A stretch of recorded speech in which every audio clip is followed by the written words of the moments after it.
আসসালামু আলাইকুম। নিশ্চয়ই সবাই ভালো আছেন। আলহামদুলিল্লাহ আমিও ভালো আছি।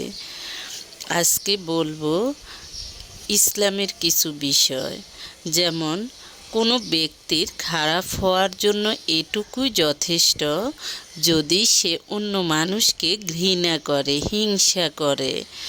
তাই বলা হয়েছে সকল বিশ্বাসী পরস্পরের ভাই বোন, অর্থাৎ সকল মানুষ পরস্পরের ভাই বোন।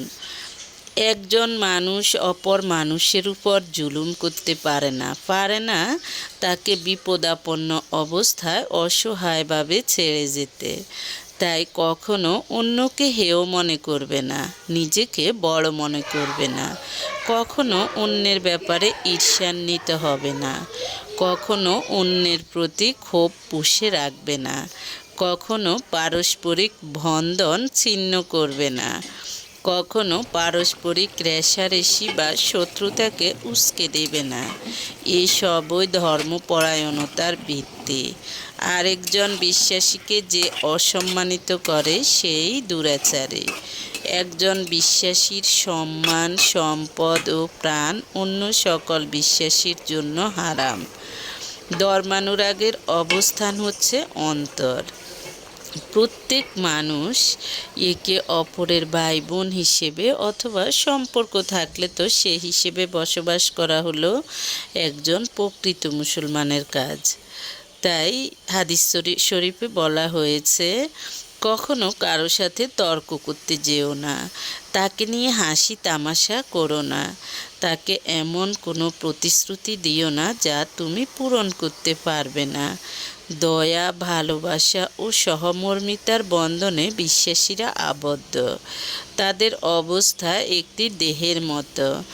দেহের একটি অঙ্গ অসুস্থ হয়ে পড়লে পুরো দেহই সেই ব্যথা অনুভব করে।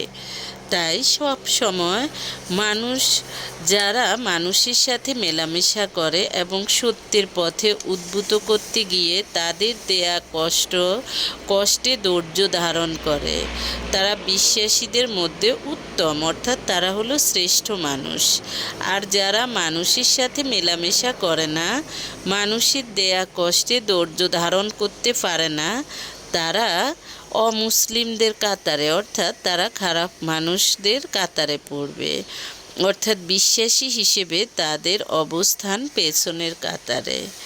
কোনো বিশ্বাসীর পার্থিব কোনো কষ্ট দূর করলে মহাবিচার দিবসে আল্লাহ তার একটি বড় কষ্ট দূর করে দিবেন। কোনো অভাবের কষ্ট লাঘব করলে আল্লাহ দুনিয়া ও আখিরাতে তার কষ্ট লাঘব করবেন। অন্যের কোনো দোষ গোপন রাখলে আল্লাহ দুনিয়া ও আখিরাতে